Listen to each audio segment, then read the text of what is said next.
Welcome to Culture Crush with me, your host, Dan Dowman, where we get to meet some of the world's leading culture shapers, future makers, and power shakers. We're talking groundbreaking cultures, leadership challenges, and what you can do about them. Today on the show, I'm joined by a returning guest. This is a first for the podcast, Justin Foster. Welcome to the show. Thank you, Dan. Thank you very much. Thanks for having me back. It's absolutely my pleasure. This is a great moment for us because since we recorded that episode, which must have been something like 6 months ago now, I've had lots more guests and the podcast has gone through some huge changes. And you've been a massive help to me on that journey because since we recorded our episode together, we have become great friends and future collaborators in all sorts of projects and schemes. So it's a real thrill to have you back. When I saw that episode number 50 was coming up, I thought Justin is the guy that I've got to get back on the show. So thank you for all of your support and just for being a real champion of me over the last few months. It's been just such a great pleasure getting to know you. But things are also changing in your world. Last time we had a great conversation about Massive. You're the co-founder of that organization. And since then, other things have been evolving and changing for you as well. So why don't you tell me what you're up to in the world now and what you're trying to get done? Yeah. Well, I wanted to say this too, Dan. It's like what you're doing with these conversations is really, really important. And it's another thing that's interesting to me is that you are very uniquely equipped to have these conversations with people. Because if you were just to say, hey, we're going to talk about culture, you're going to hear the same old stuff from most people. You know, you have such a fresh, curious mind. And then the guests that you've had on have been also like that. And it feels like one of the few podcasts where you listen to it and you're like, oh, that's what we should be talking about. So I wanted to acknowledge that. I think that's very important that we don't just give lip service to culture, that we have deep conversations about it. So a few years ago, I co-founded a company called Massive with my partner in Always, Dr. Virginia Lacayo, and we're a strategic advisory firm for impact-driven leaders. So they could be nonprofit, for-profit, it doesn't really matter. And late last year, I was approached by a friend of mine I've known for many years, Jeremy Ransom, and he had this idea for a new kind of like fractional company, and had invited me and one other person that he knew to be a part of it. And I agreed to join as a founding member, co-founder, and serve as the CMO. And the company's called the Fractional XO. We sometimes shorten it to FXO. XOs is a military term. It's borrowed from, I'm sure the British military has this too, but we're borrowing the idea from the US military that uses an XO model as part of their command structure. And one of our strong beliefs, and this is why I think it's important, these conversations you're having about culture, one of our strong beliefs, our strong observations of the current state of business is that the org chart is a velocity killer unto itself. The org chart model and the command and control model comes from the industrial age. It comes from smokestack thinking. It comes from when culture did not matter. You know, you keep keeping in mind that almost all of the changes related to like worker safety, workers' rights, all of that came from either strikes or pressure from the government to take care of the people in a more fair and safe way. But when it comes to culture, it's not about that. It's about the relationship that the senior leadership has with the rest of the organization and all of the thousands and thousands of what Virginia calls intersectional leadership moments that happen in an organization every day. And so one of the biggest issues, and this is especially true for small business owners who are what we call legacy leaders, which is they've been in business for more than 20 years and they're an owner operator. And certainly within the startup space is they do not have an effective number two. They may have someone in that role, but we've created a benchmark of effectiveness that you can go through and rate and score the effectiveness of your number two person. And what's cool about our model is that we place a fractional XO into the organization that understands almost everything there is to understand about modern business, and can be that, as is in the title, execution officer, can really lead the execution of the strategic plan in a way that the traditional hierarchy org chart model does not do. So in a sense, you're adding into, or you're wanting to bring into businesses this kind of strategic foil, this person who can translate, anticipate, circumvent, troubleshoot, this sort of master of operations, really, sort of a master of ceremonies in a business, who can triage issues, respond to the needs of the CEO, interface directly with the team in different departments to ensure that things are running smoothly and challenges are being anticipated, things like that. There's that portion of it, but the XOs, they are a resource hunter. They go out and, they get the right resources, get them all lined up. They are certainly problem solvers, fixers, if you will, but the XOs that we are placing are also very aware of modern cultural dynamics. These are not people that believe that the employees are part of the machine and, we just need to have Taco Tuesdays and everyone's going to be fine. There's a great emphasis within the XO model that we implement of culture. And further, this concept of an XO doesn't exist in corporate America. The closest thing would be like a chief of staff, but the chief of staff usually doesn't have any decision-making authority. So the XO does. In the military, it's called an executive officer. We have modified that to say execution officer, and they are kind of a foil. We sometimes use the word buffer. So they are the buffer so that the owner or the CEO can do what they do. It's a strategic vision, chief spiritual officer of the culture, whatever their strengths are. And then the XO's job is to make the strategic plan a reality. So I guess in a way, it's not just another tool or an instrument for the CEO to use. It's not someone who's just there to execute certain tasks. It is somebody who has a deeper relationship with the vision, the culture of the business, somebody who's able to move in a way that, as you say, we don't see in corporate America at the moment. Because I guess it would be tempting for senior leaders to think, oh, I just need this person. I need another hammer in my toolkit who can go and who I can delegate to and take care of things for me. That feels a little bit like a chief of staff role. But what you're saying actually is, this is more of it's difficult when you're in a tool analogy because you just end up with lots of hard things that do jobs, right? Yes, so right. My vernacular is found wanting here, but really it's more of a Swiss Army knife kind of character who is connected to a broad variety of different roles and responsibilities, and not just, there is some delegation there, right? There is execution there, but it's about being connected to that bigger vision, that bigger story. It is. And it's what they're executing is not just tasks. They're executing the strategic plan and the vision of the CEO. That's exactly how it works with XOs of the military. That's what their job is. And so, what we would love to see in the future is that the concept of a C-suite with the CEO, CTO, CMO, CFO, all of those, is that they're all still doing their job. The XO is not a threat to any of them. In fact, in many ways, it could make their life easier and better. I'll put it this way, Dan, is that planning is a theory. A plan is a theory. It's not reality. It's only reality when you begin to execute it. And how many times, like in business, where they spend, they have the strategic planning retreat, they bring in the consultants and they put together this plan and it looks great on paper, but they can't execute. So nothing happened. There was nothing good that came out of that. And, the way we like to say it is, strategy is theory and execution is reality.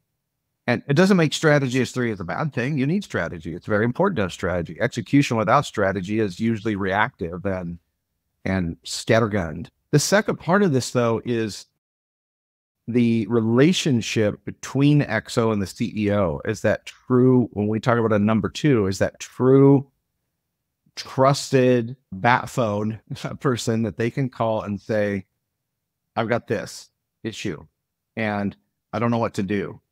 And another big part of the XO model that we're implementing is, this is why I think we're seen as a threat by consulting firms, because if you have an effective number two, you don't need you have a lot less need for a consulting firm, the classic, business consulting firm. Thinking about this within the context of your story, right? Like, so I've known you for a little while.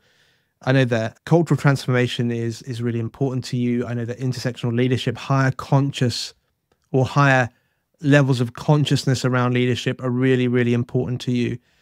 And now we have this business with FXO, which still obviously is clearly attached to some of that stuff, but also bringing in a deeper focus around getting stuff done, executing. And I don't mean for a second to say that the other things that you're involved with aren't about getting stuff done. I know that across the board, they are very, very activist, and it's about making things really real and actionable for people. But what was it about this particular role that you found attractive? Because I know that you have lots of entrepreneurs speaking to you all the time, lots of people who want to start things, who want to make an impact, who want to start movements. And you said yes to this opportunity. And I'm wondering what was particularly attractive about this? But also, I know that we touched on the industrial age already and the kind of broken traditional models of how business operates. But why doesn't this exist already? Right? What's the call to action that leaders have missed in all of this? Yeah. So I love that question because I get asked that a lot. It's like, on the surface, what we're doing with Massive, and we're trying to create this, shift of leadership consciousness. And we talk about how brands with the right leadership and the right tools can solve social issues, kind of an activist form of capitalism. And then there's FXO, which is all about execution, and it's the military type model and blah, blah, blah. But there's two common denominators. And so both Massive and FXO, we see the enemy, and I say the term enemy here in the sense of the opposition to what we're teaching, is the org chart itself. What people don't realize that the traditional org chart model that you see, that's again, the traditional one that's taught, is a relic of a very dark past. And the traditional leadership or organizational model used by most Western businesses still today is a relic of patriarchal structures and white supremacy. And I get, called a, woke snowflake liberal by other people in business, but it's to me, it's about historical context, not like some sort of ideological bias. It is just a true fact that that's where these models came from, because they're part of the industrial age. Massive and FXO kind of have the same enemy, which is the sort of power-based structures, power-based, power dynamics-based command structures. The other thing is that they have in common is they both produce, when you have that kind of command structure, it produces ego blindness. It produces a intrinsic motivation to pursue power versus collaborate on results. And when you have an organizational model that's based off of title, status, tenure, things like that, those are ego-based decisions. And I will boldly say you cannot be collaborative with other people's egos, not for very long, not in a way that is high conscious, not in a way that contributes to humanity, not in a way that's true innovation. And so when you have an XO assigned to you, and you that's a role, and you're a CEO, and you have an XO, the XO's job is to keep your ego at bay. And so our XOs are highly skilled and knowledgeable of how the human mind works, especially related to power and the ego and decision making. And where that comes from is the military. The XO model really took hold in the military in the post-Vietnam era. when they realized that one of the reasons that the US lost the Vietnam War was because of the command structure. It wasn't obviously related to firepower or resources. Certainly there was opposition at home, but from a structural standpoint, we beat the Japanese and the Germans and the Italians with that model. Everybody thought we could do the same thing with the Viet Cong and the North Vietnamese army, and we couldn't. And it was because under pressure, the command structure fell apart. And all that was left was a power dynamic to keep throwing bodies into the fire. And that happens all the time in business still. You look at burnout, and you look at this idea that you get an email at 4 a.m. from the CEO and you're expected to reply to it. Nothing's that important unless you're in the bomb disposal unit or like you're in the neonatal intensive care unit at a hospital. It's not that important. So where does that come from? Ego. Ego, ego, ego. That's what's driving this. So to the other part of that question is, why haven't they done it first? It hasn't hurt enough. This is a key thing. Most businesses are still run by men, and they're mostly run by men that are 45 and older. So my generation, Gen Xers or boomers. Men will not work on something until it stops working. So they're the least proactive of the creatures. And so there's no, you know, that old saying is that until the pain of staying the same is greater than the pain of change, then nothing will happen. Well, that's true with men, not so much true with women. And this is another thing too, is that women and CEOs and founders from traditionally marginalized groups already often have very frequently a trusted number two, because they had to collaborate. They had to distribute authority. They had to decentralize in order to compete with the power structures of the dominantly white male executive world. So that's why we see it as a movement. And the movement is that, like, everyone should have an XO. Yes, we would love that. But the movement is, stop trying to control every damn thing and put systems in place that allow other people to succeed so you don't have to work so damn hard. Ego. That's the reason. So if I was going to summarize, and you can tell me that I've got this all back to front, but I think that I might land hopefully near the target. But it sounds to me that there's really two different sides to this. One, you've got the egotistical stance that exists as a result of the patriarchy, the industrial age, that's led to traditional org structures, and all of that stuff represents this egotistical stance in business that has just existed by tradition. And when Massive and FXO connect, the thing that you are trying to do across the different expressions of how you show up in the world is you're trying to move leaders, people, businesses from this egotistical stance into this collaborative stance, so that you can tear down those org chart boundaries, you can work across functions more effectively, you can liberate the very best of people's assets across that dynamic team environment. So moving from that egotistical stance into this collaborative stance. And I think there's this other thing, this kind of wider narrative here.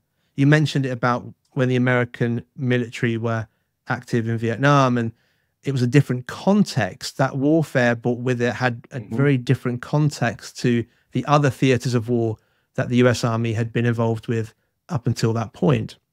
And that new context, that new cultural setting, that new world, that new situation required the military forces to behave in a different way. And they were unable to behave in a different way because they brought with them that egocentric model with them, right? That's correct. And I think we see that challenge exists across the business spectrum, right? Culture is shifting around the world of business. People are coming into the workforce with a different set of expectations about what they want their leadership to deliver for them and how they want their leadership to lead. And so there is a new theater in which the business world now has to exist, compete, tackle challenges, and that new cultural context requires a different form of leadership which is not this backward looking, egotistical, structured approach. It is this collaborative model, this collaborative stance. Right. Yeah, I think that's a great summary. And I would just add a couple things to it. Is the term that we use is egocentric versus egotistical, and it's a small little thing, but egocentric means where the motivation is coming from. And the ego mind is motivated by power, and it's motivated by things that reinforce its identity, which power does. And so there's a place for the ego. I do not say that the ego itself is the enemy. The enemy is the organizational model that encourages egocentric behavior. That's the enemy. The ego is fantastic at logistics and execution and strategic planning and resource allocation. That's why our brain has that part of it. It's part of the neocortex, the thing that separates us from other mammals. The issue is when you try to apply, knowing that everyone has different expectations and that everybody's in the people business, but most companies just suck at it, is if you apply, and I'll use a line from my favorite brander of all time, Jesus, who says you cannot put new wine into old bottles. And from a historical reference, it's because the bottles back then were made out of leather. They weren't like glass. And they would harden, and you put new wine in it, which would expand and shatter. That metaphor holds up very well 2,000 years later, related to what happens when you bring hierarchical, patriarchal, egocentric structures, and you say, let's work on our culture. As if, and this is a big thing, it is a problem to fix. Culture is not a problem to fix. That would be like saying, I have a garden I must fix. Well, that's true if you've neglected it, or if it's, overcome with weeds or bugs or something. But this break it, fix it bent that the ego mind has applied to culture leads to cultural entropy and cultural decay every time. Number two is, there's this idea that we use these terms, and it bugs me so much, is we use terms like engagement. We got to get people engaged. Well, if they're engaged because you are trying to increase shareholder value, or you're trying to hit a certain number because that's what the board wants you to hit, that's not culture. I'm not saying it's not important, but if you're manipulating your culture to be more productive, you're basically treating your employees like dairy farmers treat dairy cows. Now, I love dairy farmers and dairy cows. The way that they run their farms are very innovative. We can have a whole podcast about how you can learn from the dairy industry. But they're nice to the cows because when they're nice to the cows produce more milk. It's not because they are liberating the cows to be more collaborative. And I will say it this way too. And this is where Virginia's intersectional leadership program is so important as part of this equation, is that if you bring an industrial age mindset into modern business and you try to apply it to culture, and you're trying to force collaboration, you're trying to blend these two models that do not go together, what ends up happening is that you're making cultural initiatives feel like lip service. It's like companies that have DEI initiatives, but they still haven't, their entire board is white dudes, as an example. Like, all right, DEI, if we're going to do it, let's do it across the board. And so what leaders need to understand is that a business has never really been a machine. It's an illusion of Newtonian thinking from the industrial age. And I gave a speech a couple of years ago at a conference, and I asked about this, and I asked the audience, mostly CEOs, how many of you have used the phrase, our people are our best assets? Most people raise their hand. How many of you use the term in the business, human capital? Most people raise their hand. Both of those terms came from the slave trade. Both of those terms came from the slave trade.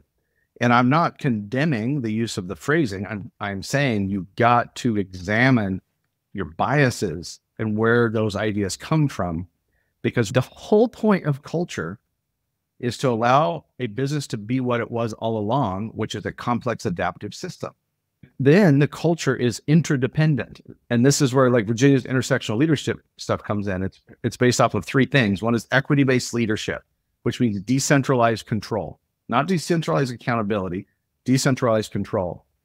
It's about mindset. It's about seeing this paradigm shift of seeing culture as a complex adaptive system, which is what it is, been that way all along. And then finally, a kind of activist mindset that if you really want to collaborate, you do that within these sort of inclusive models that get a diversity of opinions. One of the enemies of culture is being homogenous. A homogenous culture is just a cult. That's all it is. If you have diversity, you have equity, you have inclusion, and other factors that are encouraging new ideas and removing the fear of failure, then your job as a CEO or a founder or senior leader is very different. Now you're a liberator. You are liberating people to be themselves, to collaborate, and to get things done. And you've then applied the XO model to that. The power of those two ideas, that's why I've decided to exhaust myself by being co-founder of two different companies. And you know, one of the outcomes, I guess, of adopting this lens on culture is that you are leading people to a place where there is a strong desire to do the work, right? Because we have this question around productivity, and I guess lots of leaders who will be listening to this thinking, oh, do I treat my people like the dairy farmer? Am I simply optimizing our resources just so I can get more productivity out of the cows, so to speak?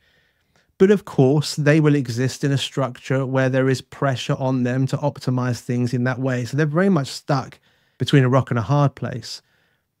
However, by implementing the things that we're discussing here, or you're taking us through around inclusion, ownership, diversity, collaboration, diversity of thought, bringing freedom to the people that work for you, what you end up with is a frenetic desire. This creative energy starts to move within your organization where people do start to produce better work. They start to produce work that they love, that they have a sense of ownership. They start to fulfill their own sense of vocation. And of course, that momentum does lead to better results, but you've done it in a way that is conscious, that's fulfilling a sense of higher purpose within the working world, right? Yeah, that's correct. Which is why it's important to understand that if you're going to model this idea of seeing the culture as what it is, which is a complex adaptive system, and have this more collaborative mindset, you have to also hire people that believe the same thing, believe something similar. And I'm not saying that people that don't want to collaborate are bad people. It's not a character flaw, but this is where, you know, the power of hiring people from traditionally marginalized groups or hiring millennials or Gen Zers, they're all collaborative. You know, the millennials are the first generation, at least in the US, raised in groups, from daycare to groups in school, all the way through to cohorts in corporate environments now.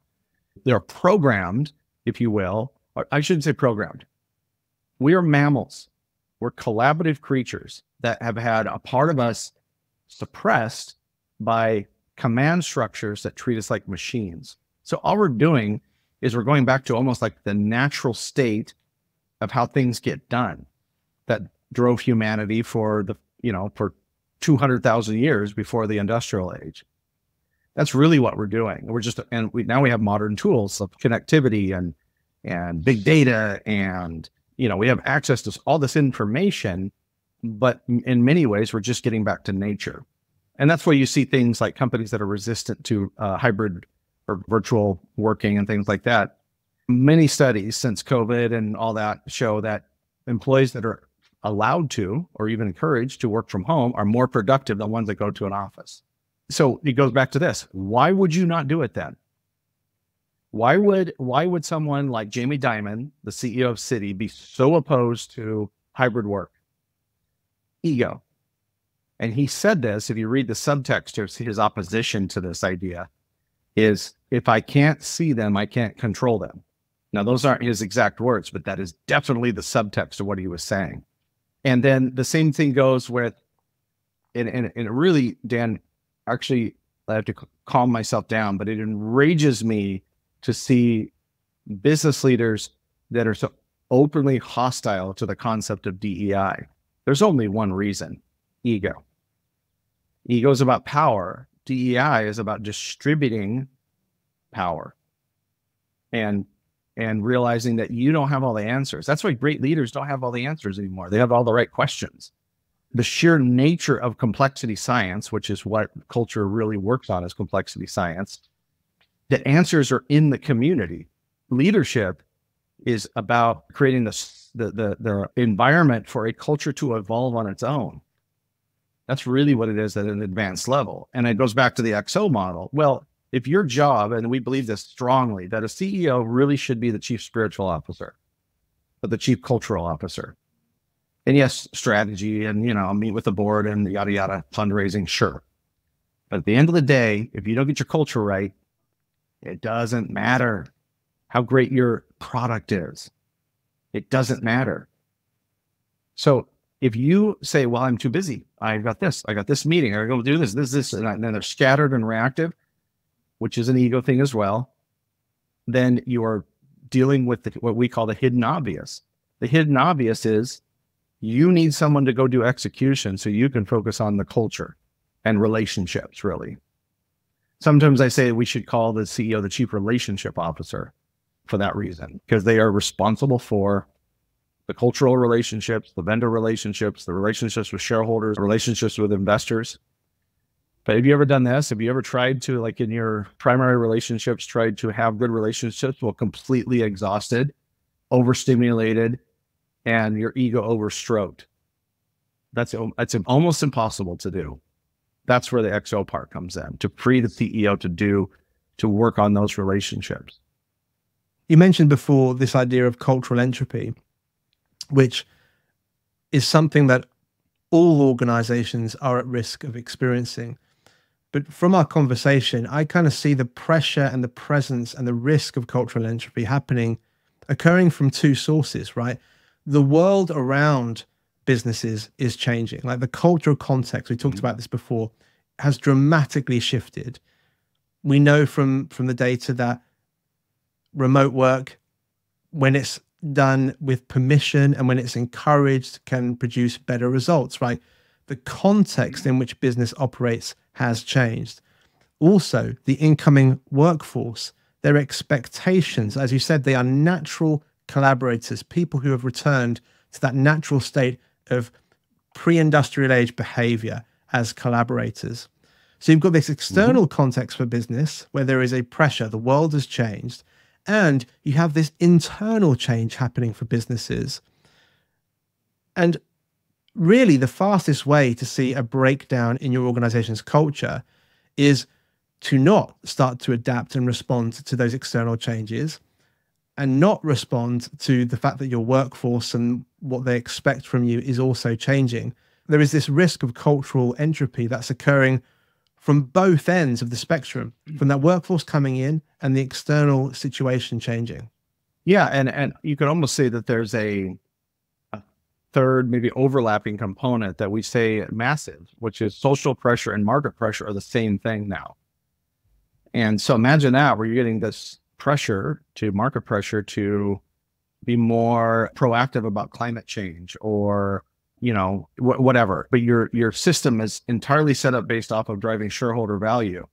Well, you got to pick a side. I'm not saying you should kill shareholder value, but if that's your primary motivation, you're not going to be working on your culture. I guarantee it. Not really. It's a secondary thing. I would also say too, that cultural entropy happens anyway. It's not the problem. Denial is the problem. If indeed it is a garden, it's a complex adaptive system, then entropy is normal. Things go, people leave, market shifts, things like that. None of that's in nature. They're not scared of that. The fear is that the future will look a lot like today. And it's that deep industrial age, actually religion influence thing of creating a predictable future.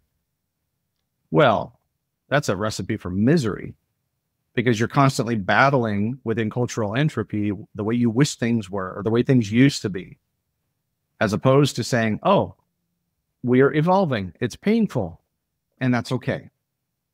Because from great pain comes great art. What will you make? You look at one of my favorite things to look at is the number of inventions, many of them which we still use today, are a number of companies that came out of the Great Depression, or the number of the companies that came out of the Great Recession in 2008, or the number of amazing innovation that came out of the pandemic. If you have the delusion that your culture is a fixed state, that it cannot be affected by entropy, and it's always going to produce and be productive, ego. That's what does that.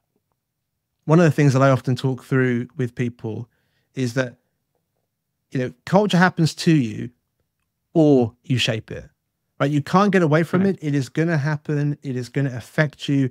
And you can either let it happen or you can play a hand in shaping it, developing it, nurturing it, being the gardener in that garden, helping shape what that looks like.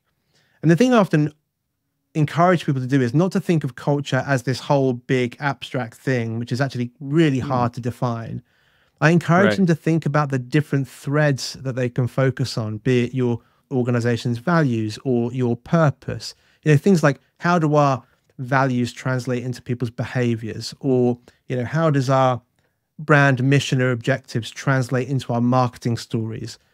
But focusing on culture at that more granular level, where you can think, well, we can focus on our values for a bit. Let's do some work there. Let's see how far we can get down that road. And once we're happy with what we've established, then let's switch our focus to focus on another part that contributes to our culture. And as you play that role of being the gardener, of developing different parts of the garden over time, eventually the garden looks great. There's still bits of work to return to because, as you say, entropy happens and it needs nurturing over time. There's always things to return to. But I think that's a great way for people to think of how to evolve their culture over time by not trying to tackle the whole thing, by actually focusing your attention where it's needed at any given time and being really intentional about challenging yourself to develop certain things and being quite focused and intentional about where you direct your energy. Now, we've obviously spent quite a lot of time talking about some of the leadership challenges, and normally the structure of the show would be, we talk about the culture crush, then we talk about a leadership challenge and what you can do about it. But it's been great for us to spend so much time thinking about the scale of some of those challenges. But as we begin to sort of bring this episode into land, could you bring us closer to perhaps a more precise challenge? I know we haven't got much time to do this, but can you bring us closer into a more precise challenge and give us an idea of an action that you'd like people to take? Like, what's the, if a leader's been listening to this and they've thought, this really resonates with me, I really get the challenge, I get the bigger challenge here, but what's the thing that I can do today to engage with that? Where do you think they should start?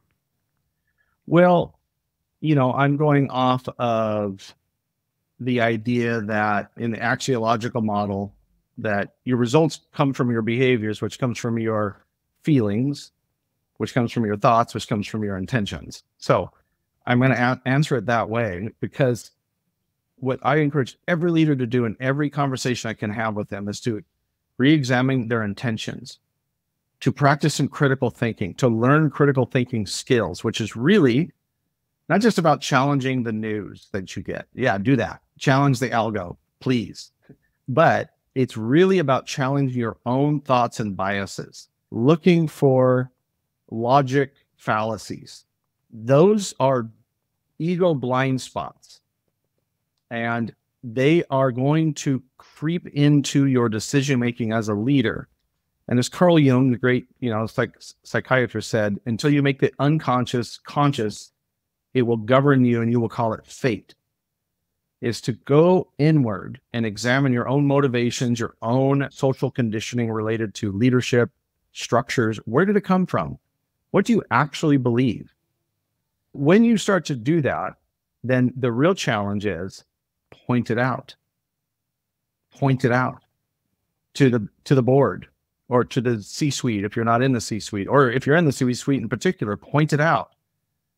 And especially related to machine thinking, seeing it as a machine or as culture as a thing. And I love how you said it. Culture is not a thing. It's already there. It's not a thing separate from the humans.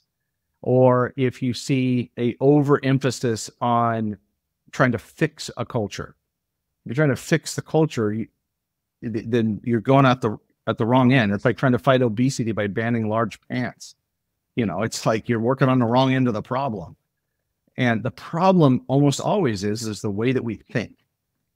So if you can learn some critical thinking, and then you have the courage to say something, then you begin to liberate your culture to do what it naturally will do anyway. That's the beautiful thing. And is the pointing it out to other people, is that partly about accountability and sort of bringing those people into your thought process? I mean, there is accountability in there, but it's more of, you know, it's that line from, you know, the World War II, and then we used it after 9/11 too. If you see something, say something.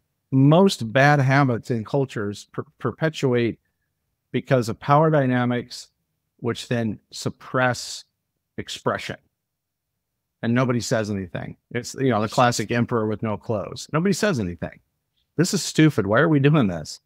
So I think that's more the emphasis that is setting the tone. And I'll lead you before I have to jump here, Dan, but I used to do a lot of work for Verizon, and they had a senior executive. He was part of what they called, I think, the ELT, executive leadership team. They didn't call it a C-suite, but he was very highly ranked. He reported to the CEO. And this is like 15 years ago, and they did not allow anyone to wear jeans in the office. So it was business casual, you know, that classic thing. But he started wearing jeans. And I asked him once, why are you doing this? He goes, well, what are they going to do? Fire me? What are they going to do? And I look nice. The jeans look cool. Pretty soon, another executive, another senior leader, another department division head wearing jeans. And then pretty soon, you know, the HR releases a new policy saying, you know, jeans are acceptable with, you know, of course, 30 different caveats. But those little small acts of defiance, that's what reveals and kills cultural entropy. Defiance. Little acts of defiance like that. What I'm encouraging people to do is, once you have your own kind of awakening, conscious of the organizational structural flaws, then go find those little acts of defiance and use that political capital you've acquired to actually contribute to a culture in the organization that is more dynamic and equity-based and collaborative and fun and all those other things. It's all right there. There's plenty of opportunity. Justin, I know you've got to head off, but so much for us to consider and think about. It's been such a rich conversation. And thank you for joining me for episode 50 of Culture Crush. It's been great to have you on the show. And let's, as always, speak again soon. Awesome. Thank you. And that's a wrap for today's episode of Culture Crush. If you've enjoyed your time with us, please like and subscribe wherever you're listening from. And if you're a Culture First leader, be sure to visit anthem.oo because we've got lots in common. See you next time.